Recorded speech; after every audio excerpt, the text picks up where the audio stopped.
For over 2 decades, special economic zones or SEZs have been one of India's most important tools for boosting exports and attracting investment. They helped build thriving hubs for sectors such as IT, pharmaceuticals, and electronics.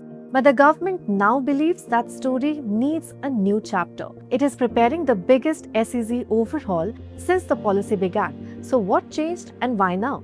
The SEZ Act was introduced in 2005. It ran on the idea of creating dedicated industrial zones with better infrastructure, faster approvals, and fewer regulatory hurdles.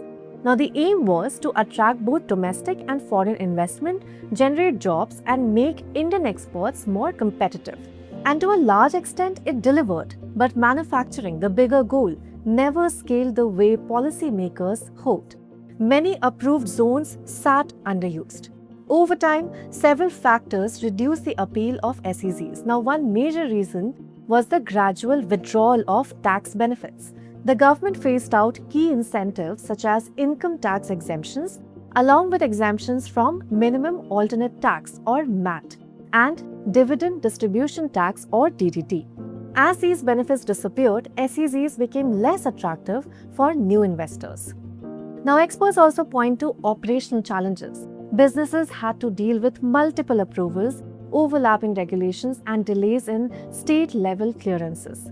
Also, companies selling goods from SEZs into the domestic market often had to pay custom duties, while similar imports coming into India under free trade agreements could attract lower or even zero duties. That reduced the competitiveness of manufacturers operating inside SEZs. At the same time, manufacturers found another option called Manufacture and Other Operations in Warehouse Regulations or MOOR.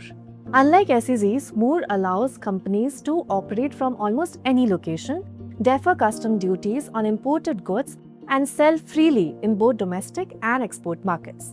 It also comes with fewer compliance requirements and no positive net foreign exchange obligation. So that made it an attractive alternative for many manufacturers. India's manufacturing strategy has changed since 2005. Beyond exports, the government also wants stronger domestic manufacturing, resilient supply chains, and greater integration with global value chains. Production-linked incentive schemes now sit alongside SEZs. But analysts say SEZs can't operate as isolated islands anymore, and they need to plug in into Make in India, PLI, and industrial corridors. Global trade has also evolved. Today, international markets increasingly value sustainability, labor standards, and quality manufacturing, not just low-cost exports. The proposed reforms, often referred to as SEZ 2.0, aim to modernize this framework. Among the key proposals are easier access to the domestic market, simpler compliance rules, greater operational flexibility, and better integration with domestic supply chains. Businesses are also seeking faster approvals, digitized procedures, and greater policy certainty.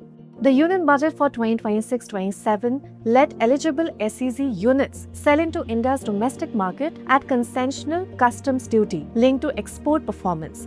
Now, experts call it a direct fix for one of industry's oldest complaints. Now, most industry experts agree that yes, reform is necessary. But for SEZ 2.0 to succeed, India will also need a stable policy framework, better logistics and infrastructure, simpler regulations, and closer coordination between the center and states. And they also argue that future SEZs should be judged not just by exports, but by the investment they attract, the quality of jobs they create, the technology they bring in, and the value they add to India's manufacturing ecosystem. Follow Business Standard for more stories.